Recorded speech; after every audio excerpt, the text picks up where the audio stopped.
Nos habíamos quedado en esta, ¿no?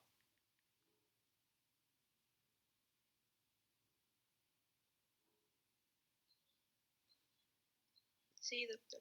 Sí, ¿verdad? Bueno. Sí. Bueno, vamos a, ya nada más hacia grandes rasgos. Bueno, la diabetes tipo 2, acuérdense que es para personas ahora sí, mayores de 30 años, ¿sí? Y ya habíamos visto los diferentes efectos, básicamente factores etiológicos por los cuales se desencadena este tipo principalmente de padecimientos y el cromosoma que puede estar principalmente afectado, ¿no? Se habla principalmente de dos causas importantes sobre la patogenia de lo que es la diabetes mellitus tipo 2 o diabetes tipo 2. Uno es la resistencia a la insulina y la otra es la secreción inadecuada de insulina por células beta causando lo que son las hiperglicemias, ¿no? Entonces ya habíamos platicado que la insulina, bueno, ya tiene, ya tiene una función específica en la que ya lleva su diseño para poder generar el transporte y permitir la entrada principalmente de la glucosa a lo que es el tejido. Ya cuando a veces pasa, sobre todo, bueno, dice, bueno, ¿por qué la diabetes tipo 2? Se habla que las cuestiones ya genéticas que tenemos y el agotamiento principalmente de las células beta por el exceso, sobre todo el exceso, la ingesta principalmente de carbohidratos, pues hacemos que nuestras células beta comiencen a agotarse, principalmente como para poder generar lo que es el efecto idóneo que necesitamos precisamente para que la insulina sea efectiva y evitar principalmente lo que son las hiperglicemias. Sí, entonces, normalmente las células beta pues ya tienen la información de secretar la cantidad específica. De repente esa cantidad específica que saca puede ser una insulina que no tiene la efectividad que normalmente debe de ser ya para que pueda cumplir su función y poder generar el transporte principalmente de lo que es la glucosa, ¿sí? Entonces, cuando hablamos principalmente de la resistencia de la glucosa, pues básicamente se debe en que, sobre todo, las grasas, como habíamos mencionado, la grasa es una de las partes principalmente muy importantes que genera los problemas o los trastornos específicos para generar lo que es la resistencia a la insulina.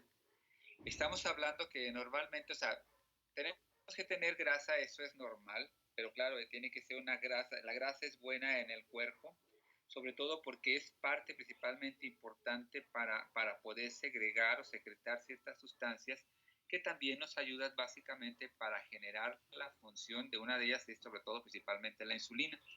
Entonces, cuando empieza a haber ya más exceso principalmente de la grasa, pues automáticamente la grasa va a empezar a generar una producción o unas sustancias específicas que nos puede generar trastornos a la función normalmente de lo que es la insulina, ¿sí?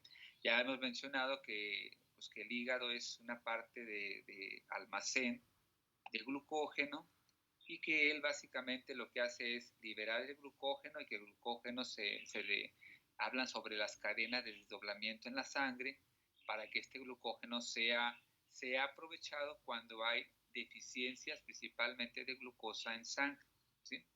Entonces, básicamente, entonces, cuando hay la gran cantidad de acumulación de grasas, y vuelvo a marcar sobre todo en la parte abdominal, que es donde normalmente ocurre, pues pues ahora sí contralleva o contrapone todo, principalmente todos los tejidos que están en esa parte y comienza a desarrollar el engrasamiento y la mala función, principalmente sobre todo de los tejidos que están siendo afectados.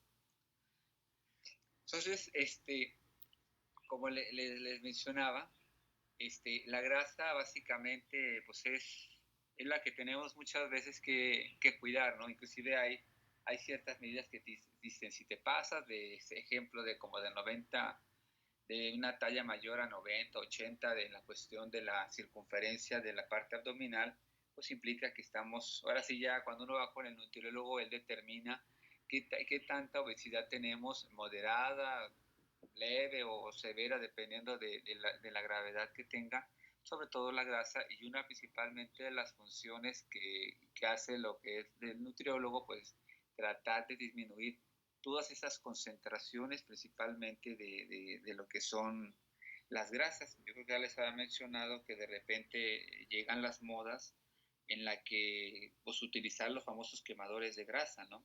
Que muchas de las veces se utilizan, sobre todo cuando va uno a hacer ejercicio y de repente de ahí entre los amigos o los mismos entrenadores, ¿no? Pues es que y uno apurado porque no bajamos la grasa abdominal y que la llantita y que se ve mal y que, pues es cuando empiezan, no, pues mira, pues empieza a tomar esto, los famosos quemadores de grasa que dicen, no, estos no te generan ningún problema hepático, no hay ningún problema, mira, y te voy a dar otro medicamento que va a inhibir o a evitar que se genere daño principalmente al hepático. O sea, todos son químicos, ¿no? Son químicos que muchas de las veces van a desencadenar muchos trastornos. Y uno de ellos, sobre todo los quemadores de grasa, pues son, sobre todo, generan daño a nivel principalmente hepático, que puede causar lo que es la cirrosis hepática, inclusive el uso inadecuado de lo que son los quemadores de grasa, pues te generan también una gran cantidad de trastornos metabólicos, ya sea uno de ellos son la glucosa, puede generar inclusive enfermedades inmunológicas,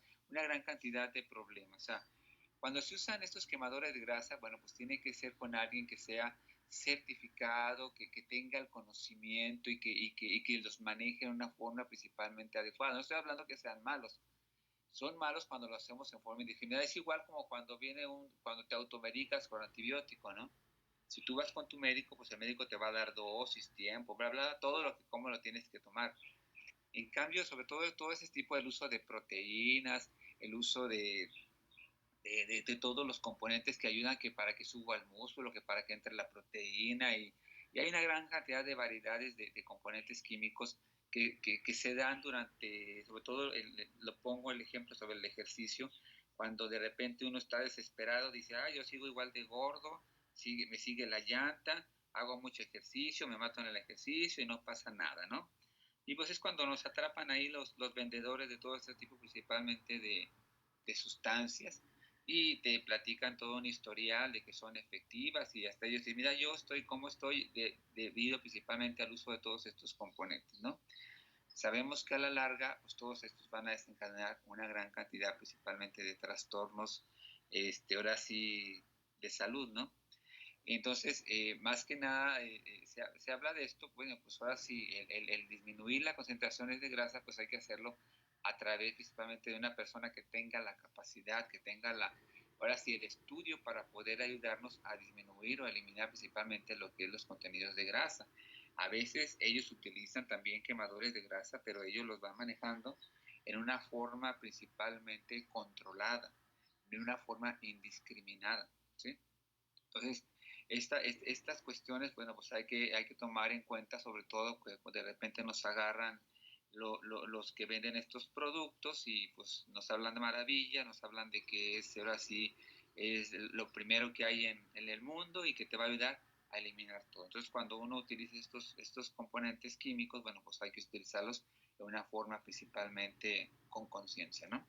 Entonces, sabemos sobre todo hablando de la concentración de grasa que se va acumulando, básicamente son estos ácidos grasos no esterificados, que son ahora sí las grasas principalmente cuando empiezan a generar una gran cantidad de acumulación a nivel de lo que es hígado, lo que es el músculo, y el exceso principalmente de grasa, pues inhibe, si normalmente tenemos una oxidación o una destrucción, que el cuerpo tiene la capacidad de destruir algo de grasa, ya sea ya sea por la cuestión fisiológica, pues todo el exceso de grasa inhibe todas esas funciones normales que tiene que hacer principalmente en la cuestión de la función del cuerpo, ¿no? Y se habla sobre todo que inclusive la gran cantidad de grasa no nada más se acumula en la parte de lo que son los tejidos, el hígado, el músculo, sino también a nivel principalmente de lo que es la célula,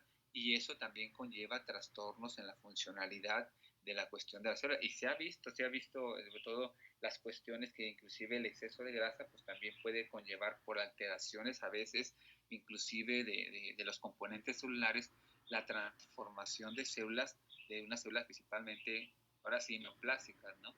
Y también la cuestión neoplástica, pues también depende de las cuestiones principalmente genéticas, ¿no? Entonces, son este tipo principalmente de ácidos grasos esterificados, pues son los que causan una gran cantidad principalmente, cuando se acumulan en exceso, pues van a causar una gran cantidad principalmente de trastornos a nivel de cada uno, principalmente, pues así de los tejidos, o depende de dónde se vaya acumulando. Hay una sustancia, fíjese, hay una sustancia que el tejido, como les mencionaba, la grasa libera unas sustancias que son específicas, ahora sí, pues ahora sí que van a llevar al cuerpo, dar una efectividad en cuanto a función. O sea, hay adiposinas que se llaman prohiperglicémicas y hay adiposinas antihiperglicémicas, ¿no? Que conlleva principalmente que son sustancias o elementos que ayudan para preparar cuando se va a subir lo que es la cuestión de la glucosa, o hay elementos que hacen como para preparar si necesitamos o no la formación principalmente de lo que es la glucosa en el cuerpo. ¿Sí? Entonces, estas sustancias, bueno, o sea, cuando la grasa está ahora sí, con elementos, como dicen, está funcionando adecuadamente, bueno, pues vamos a tener un equilibrio, ¿no? Un equilibrio porque tenemos estas sustancias que conllevan el equilibrio entre los aumentos y disminución principalmente de las concentraciones de lo que es la glucosa. ¿Y gracias a qué? Gracias principalmente a este tipo, principalmente de lo que son sustancias, ¿no?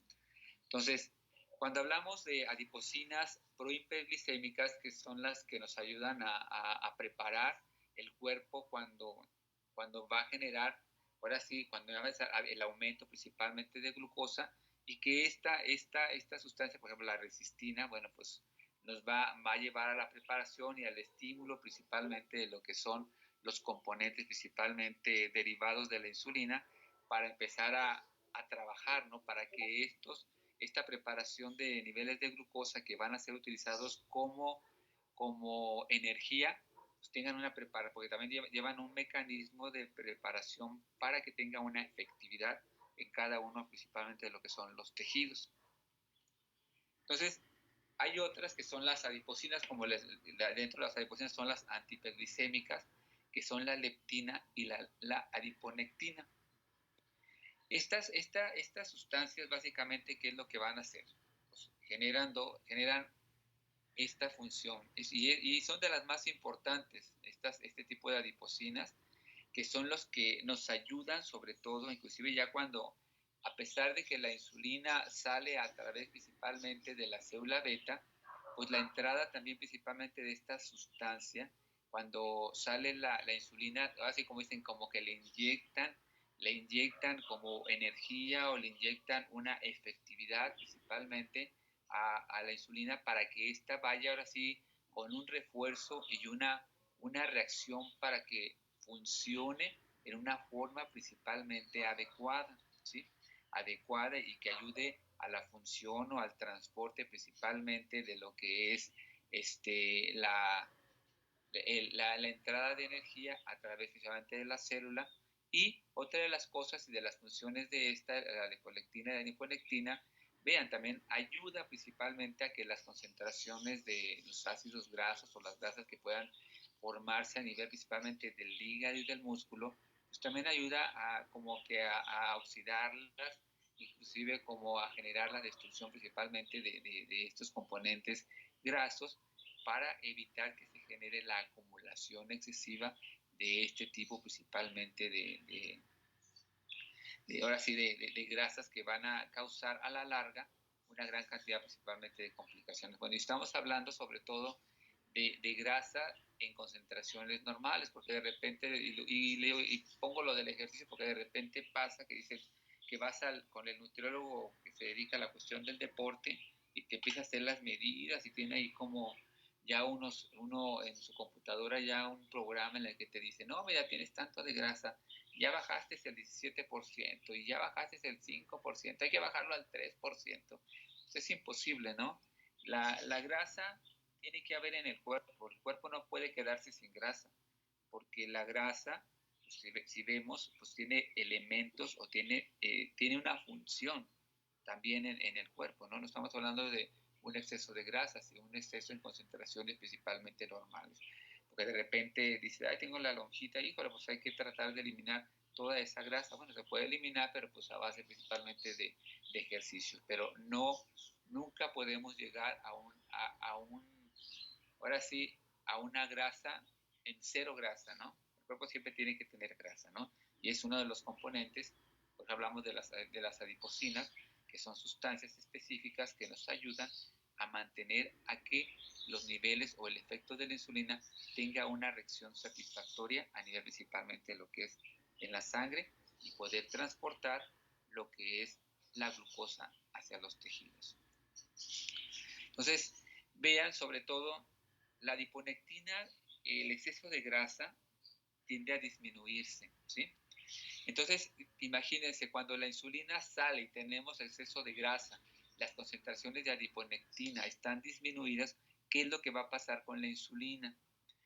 Entonces la insulina puede salir a lo mejor ahora sí, a través de la célula beta con una efectividad o con una calidad buena, pero al entrar y cuando la insulina sale, pues él espera, como dicen, el baño de lo que es la adiponectina para que tenga una función específica. Pero cuando la adiponectina disminuye, pues automáticamente genera a que la insulina no tenga función. No estamos hablando de que toda la insulina no va a funcionar. Sí va a funcionar, pero a lo mejor alguna parte, ¿no? Alguna parte de la insulina va a tener función y la otra a lo mejor simplemente sale y se desecha y no cumple su objetivo, ¿no? Entonces, por eso es que conlleva, si ya la insulina ya lleva consigo cierta cantidad de insulina para transportar toda la glucosa que está en el cuerpo, ya lleva su función. Cuando estos componentes del exceso de grasa que genera la caída principalmente de esta sustancia o de esta adiponectina, pues automáticamente nuestra insulina no va a tener una función adecuada. Por eso es que comienza a acumularse glucosa en el cuerpo, porque la insulina no tiene la capacidad de poder dar el mecanismo de acción que normalmente debe de cumplir, ¿sí? Porque a lo mejor ya la concentración de insulina pues es menor a lo que normalmente ocurre esto en el cuerpo. Por eso es que de repente en muchos pacientes ya, por ejemplo, que tienen, ya tienen mucho tiempo con los niveles, con diabetes y con aumento de peso, pues eso conlleva principalmente a que empieza a haber una gran cantidad de acumulaciones, principalmente de grasa, que de repente los pacientes llegan y te dicen, no, es que no me pueden controlar la glucosa, siempre la tengo elevada y a pesar de que ingiero mi medicamento, controlo mis dietas, hago ejercicio, bla, bla, a veces pasa de que a lo mejor ya la célula beta está siendo agotada y ya no está funcionando adecuadamente, ¿no? Porque llega un momento en que dice la célula beta, bueno, pues yo saco, pero no funciona, y eso va generando un enlentecimiento principalmente de la función, y a veces conlleva a que los pacientes diabéticos, sobre todo que están tomando hipoglucemiantes, pues a veces ya hacen la mezcla de lo que es la insulina inyectada. Entonces, a veces muchos pacientes llegan y dicen, creo que ya mi diabetes está muy avanzada y ya estoy más grave. ¿Por qué? Le dices, ¿por qué? Bueno, yo te dice, pues ya sabe que ya me están aplicando insulina. En la actualidad, ahorita los endocrinólogos están usando las mezclas de hipoglucemiantes con insulina inyectada. Y estos han visto principalmente que ha generado un equilibrio o un amortiguamiento o llevar en concentraciones normales principalmente los niveles de glucosa. Y claro que eso lo hace sobre todo en pacientes que son muy irregulares en las cuestiones de lo que son los niveles de glucosa. Porque sabemos muy bien que con el tiempo la diabetes y la acumulación de azúcar en sangre pues va a conllevar una gran cantidad de complicaciones a la larga, ¿no? Que se van a ir presentando, sobre todo, y hay personas que tienden a ser más susceptibles a desarrollar las complicaciones como son la insuficiencia renal, como son las gangrenas a las extremidades inferiores, o sea, son básicamente las complicaciones. Y hay diabetes que son muy agresivas, que generan, ahora sí, el efecto que va a ser durante los 10 años, pues ellos te hacen el efecto durante 4 o 5 años y destruyen principalmente mucho a los pacientes enfermos de diabetes, ¿no? Entonces, por eso es importante, bueno, mantener concentraciones adecuadas de lo que son los niveles principalmente de grasa, ¿no? Entonces, fíjense sobre todo, eso ya lo habíamos visto anteriormente, pues la grasa pues también genera, como dicen, alteraciones a nivel principalmente de lo que son las células beta, ¿no? Toda la grasa, pues el efecto del exceso de grasa genera efectos de inflamación, la formación de citoxinas y todos estos factores que conllevan factor de necrosis tumoral, interleucina 6, la proteína que genera la atracción principalmente de macrófagos, y todos estos elementos, pues básicamente muchos de ellos conllevan y actúan como lo que vimos anteriormente, como un padecimiento o una enfermedad autoinmunitaria, ¿no? Entonces también es otro de los factores que conllevan principalmente a generar un daño o una autodestrucción principalmente de la célula beta. Y esto ocurre también en la diabetes tipo 2, pero ya en estadios principalmente ya muy avanzados, ¿no? Ya muy avanzados, ya cuando la enfermedad está más avanzada, ya la persona tiene más complicaciones y empiezan a generarse una gran cantidad principalmente ya de signos y síntomas que ya agravan sobre todo las personas con este tipo de enfermedades, ¿no? Entonces, si sabemos casi la diabetes tipo 1, la diabetes tipo 2, pues conllevan a generar un efecto casi semejante, ¿no? Que llegan a destruirse las células beta, en la que ya básicamente dicen, no, pues ya no tengo ninguna función aquí, ya no funciono, se alteran, o sea, se atrofian y empieza uno después a tener que administrarse lo que es insulina, ¿sí? Y eso dice uno, bueno, si el paciente ya es diabetes tipo 2 y de repente le dan la insulina, se va a convertir en un paciente, pues ahora sí, diabetes tipo 1, ¿no? Porque ya va a ser un paciente insulinodependiente, ¿no? Ya va a ser un paciente que va a determinar del uso principalmente de lo que es la insulina.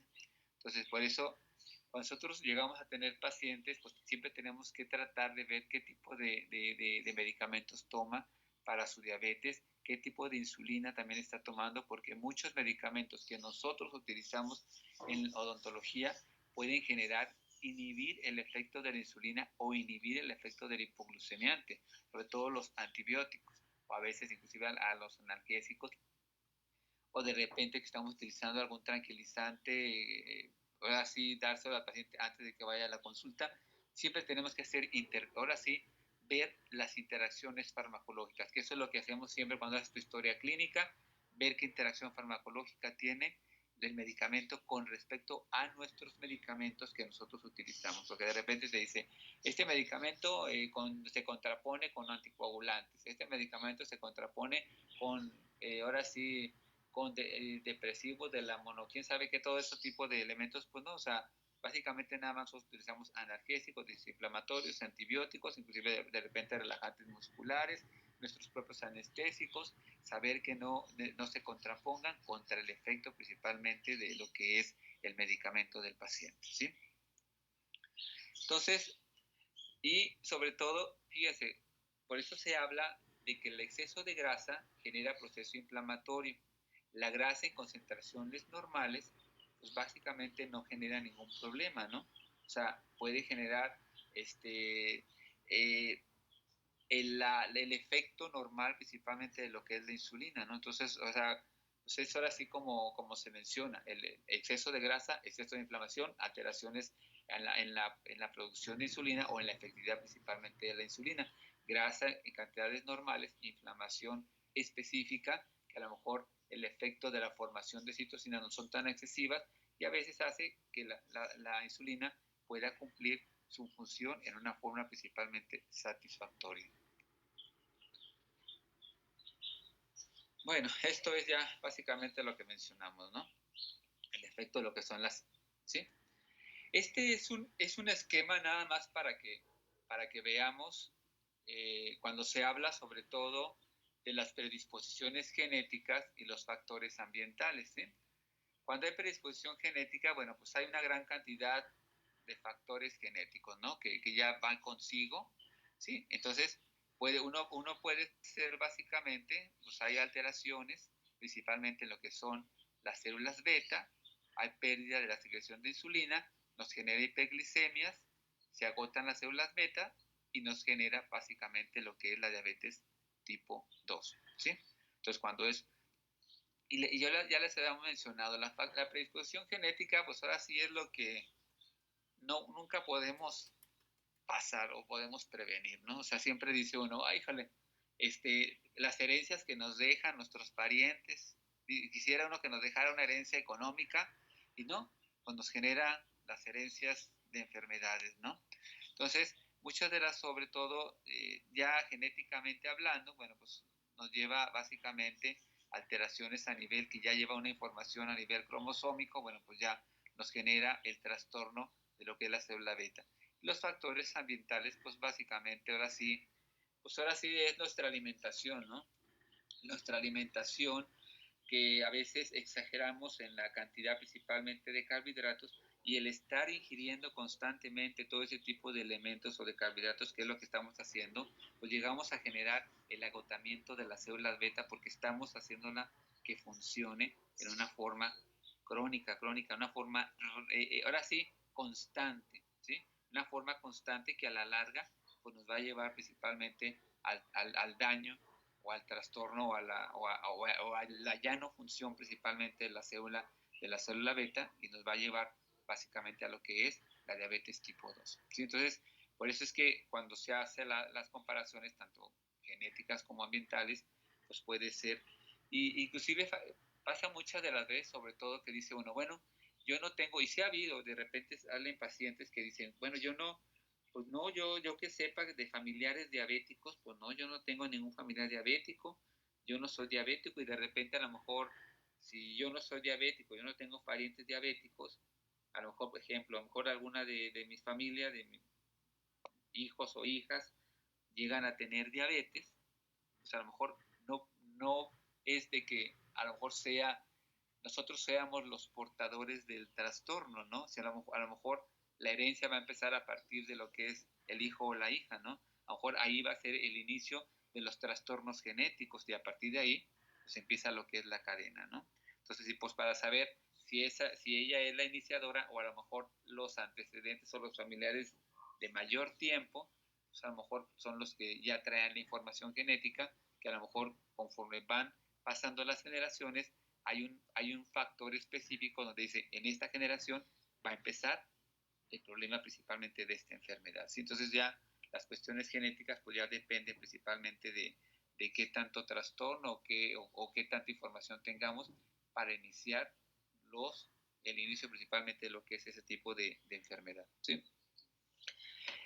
Entonces ya dentro de lo que son pues, en los diabéticos, a la larga, sabemos muy bien que a la larga ellos van a generar una gran cantidad principalmente de trastornos, ¿sí?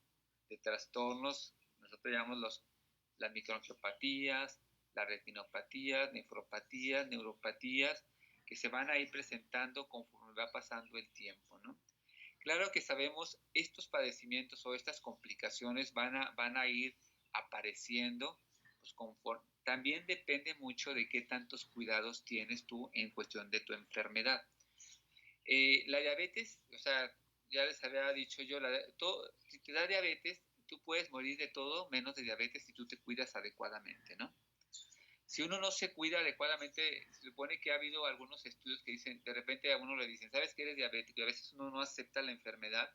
Dice, no, yo no tengo diabetes, yo puedo comer todo, no siento nada, no nada. A lo mejor así puede pasar una persona hasta 5 años sin recibir un tratamiento, pero claro que las complicaciones van a ser a lo mejor más temprana, ¿no? Más temprana, a lo mejor un coma diabético, una cetoacidosis, o pueden empezar a aparecer a lo mejor algunos daños, sobre todo a nivel ocular, ¿no? A nivel ocular van a empezar a haber trastornos en el que le van a decir, ¿sabe qué? Pues ya tiene un glaucoma, ¿sabe qué? Empezamos con catarata, ¿sabe qué? Que tiene esto, o sea, y empieza una gran cantidad, a lo mejor una forma temprana, ¿no? Y todas estas complicaciones de trastornos que se presentan a nivel de los vasos, del nervio, de los ojos, del riñón, pues pues van a ir apareciendo conforme va avanzando la enfermedad, ¿no? Digo, a lo mejor si uno se cuida adecuadamente, a lo mejor estos padecimientos se van a presentar a la larga, ¿no? A lo mejor ya cuando tengamos mayor edad, no en una forma principalmente prematura, ¿no? Entonces, hay una sustancia que se llama la amilina. La amilina es una sustancia que se libera junto con las células beta y esta tiene principalmente una efectividad a nivel principalmente de dónde? A nivel de lo que es el sistema digestivo.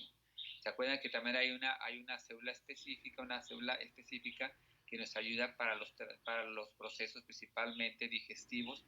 Pues la bilina, esta sustancia es una sustancia específica que se libera también a través de ahí y que nos ayuda a, ahora sí, a sintetizar, a metabolizar o como un elemento de refuerzo para que los alimentos puedan funcionar o puedan digerirse también en una forma principalmente adecuada, ¿no? Entonces, la milina, de repente pasa una de las cosas, sobre todo cuando, cuando empieza a generarse ya una gran cantidad de trastornos o cuando se está produciendo una forma principalmente excesiva de insulina, pues se va a empezar a acumular esta sustancia de amilina. Como se secreta junto con la insulina, pues es igual como la glucosa, pues está excediendo su producción, pues está generando una acumulación. Y esta amilina es como si fuera una gelatina, ¿sí? Y ya dice, bueno, pues si ya no puedo funcionar, ya estoy en exceso en la producción de amilina y ya no estoy funcionando adecuadamente a nivel del sistema digestivo, pues lo que va a empezar a hacer la amilina, pues va a empezar a acumularse en los tejidos que están a su alrededor, que puede ser el hígado, que puede ser el estómago, que puede ser el riñón, y esta, le digo, es como una gelatina que empieza a acumularse en todos estos tipos de tejidos y después puede llegar a lo que se llama una amiloidosis primaria. Y esta amiloidosis primaria pues va a generar trastornos que inclusive va a generar como motivo como paralizar el tejido, ¿sí? El exceso principalmente de esta sustancia de amilina, si llega a acumularse, por ejemplo, a nivel del riñón, pues nos va a generar una insuficiencia renal básicamente en una forma rápida. ¿Por qué? Porque como es una gelatina, rodea y empieza a generar trastornos en la funcionalidad normal del riñón, empezar a taponear conductos, inclusive llega a hacerse como endurecimiento, inclusive a nivel del hígado. Entonces, imagínense todo este efecto que de repente a veces los gente diabéticos no saben o de repente dicen, no, pues que ya tengo un problema renal, y no es a lo mejor por los excedentes principalmente de glucosa, sino también pueden deberse principalmente al exceso de concentraciones de amilina que empiezan a rodear. Y a veces ya caen en insuficiencia renal y de repente hay personas, bueno, sobre todo los familiares, cuando uno ve que su familiar tiene insuficiencia renal por problemas de diabetes, pues trata de buscar un donador, ¿no? ¿Y qué pasaría? ¿Qué piensan ustedes sobre la cuestión de la donación de riñón para una persona diabética? ¿Se hace o no se hace?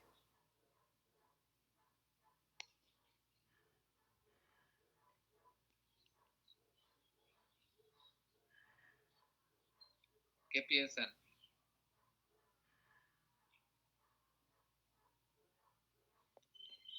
Pues yo creo que, o sea, como si su vida depende de uno y tiene la oportunidad, yo creo que eso está bien. ¿Sí? ¿Alguien más tiene otros? Sí, dime. A fin de cuentas, o sea, ese nuevo riñón se seguiría como dañando, ¿no? Ajá, Si no se cuida. exactamente. Pero fíjate bien, en las áreas de donaciones, inclusive si está, por ejemplo, una persona con insuficiencia renal joven que tuvo problemas renales en espera de un riñón, un paciente diabético con insuficiencia renal, paciente, ejemplo, 50 años, con insuficiencia renal, con una diabetes, pues ahora sí, su problema renal se debió a una descompensación o un mal cuidado de su diabetes. Dicen, bueno, ¿a quién se lo doy? ¿Al jovencito o a la persona que tiene 50 años que no se ha cuidado su diabetes durante mucho tiempo? Fíjate, muchas de las cosas, sobre todo, al paciente diabético, tú le colocan un riñón, ese paciente diabético, ese riñón se va a perder también, va a caer en insuficiencia renal. O sea, ese paciente, o sea, es un riñón que se va a perder.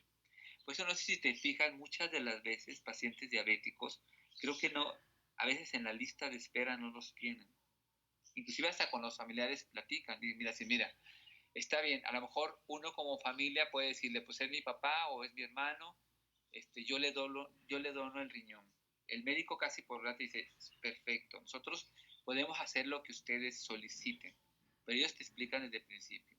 Ese riñón vamos a colocarlo, pero ese riñón va a caer a lo mismo, a un corto o largo plazo, pero casi es por un corto plazo.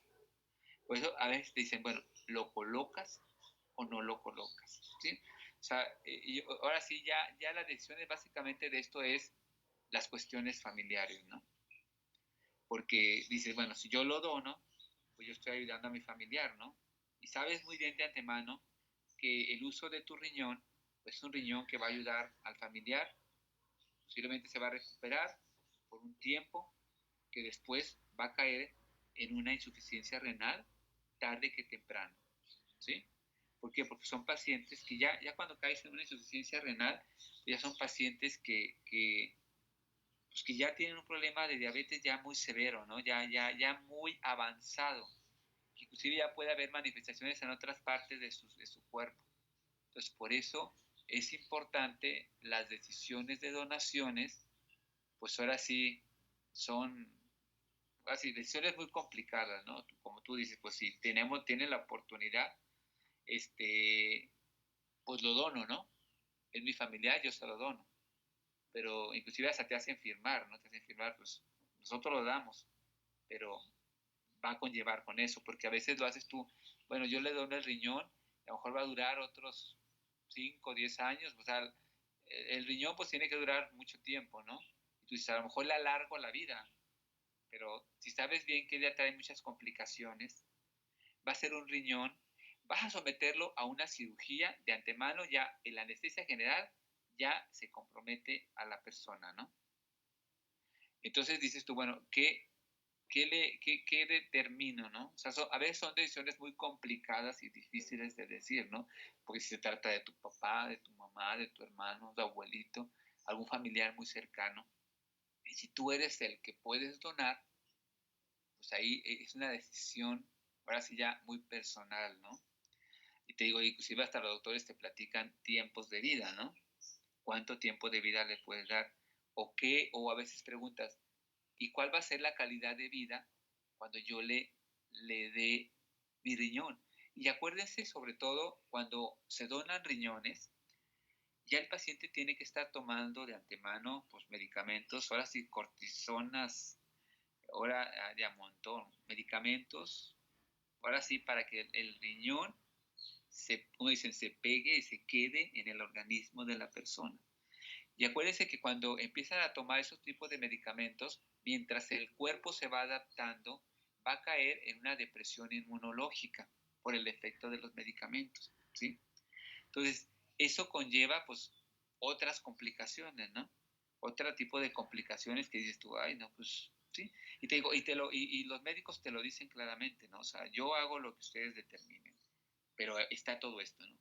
Va a pasar todo esto, bla, bla, bla, bla, bla, bla, bla, y más sobre todo como te abren los ojos y no te dicen, no, si tú crees que él va a durar 10 años más por tu riñón que tú te van a decir, no, son tajantes, y no, mira, va a durar posiblemente, o estadísticamente, o te demuestran cosas que hemos visto, que la función del riñón va a ser así, ¿sí? Entonces, básicamente, por lo regular, muchos pacientes, pues no donadores, no les donan un riñón a un paciente diabético, a veces mejor a una persona que tenga insuficiencia renal que con el riñón puede tener un mejor tipo de vida. O sea, pero pues ahora sí, esas son decisiones más que nada, yo creo, personales.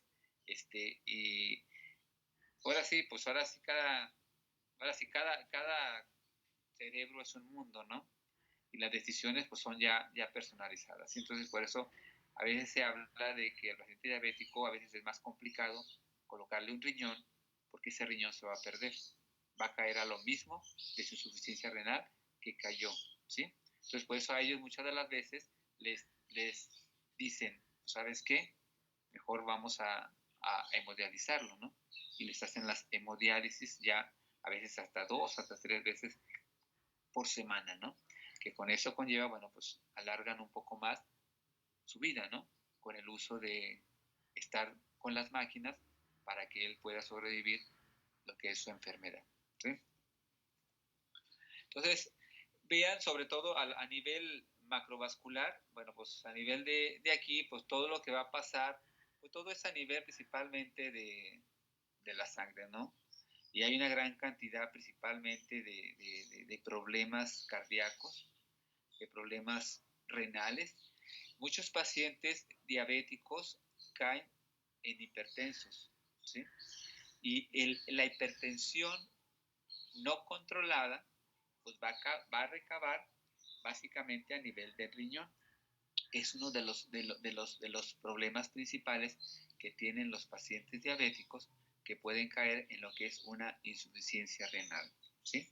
O a veces pueden caer en problemas vasculares, como son los accidentes cerebrovasculares, ¿no? Entonces, todos estos padecimientos vasculares son problemas que se van causando conforme la enfermedad va avanzando, conforme las cosas se van complicando. Entonces, si les digo, todos estos problemas que estamos viendo en una paciente embarazada, en la diabetes del embarazo, todo esto puede ocurrir en 9 meses, que a lo mejor esto que está ocurriendo en estos pacientes ocurre después de 10 hasta 15 años por complicaciones, ¿sí? Que pueden caer los pacientes, ¿sí? Entonces, aquí nos vamos a quedar, muchachos, en la microangiopatía diabética, y nos vamos a ver la semana que entra, para continuar con esto y ya nomás nos quedan 2 días, lunes y miércoles, para terminar lo que es, esperemos poder ver rápido el último tema, pero bueno, vamos a tratar de verlo, ¿sí? Entonces, nos vamos a ver la semana que entra y que tengan un excelente día y hay que seguirse cuidando. Gracias, doctor. Gracias, doctor. Hasta luego. Gracias, doctor. Hasta luego.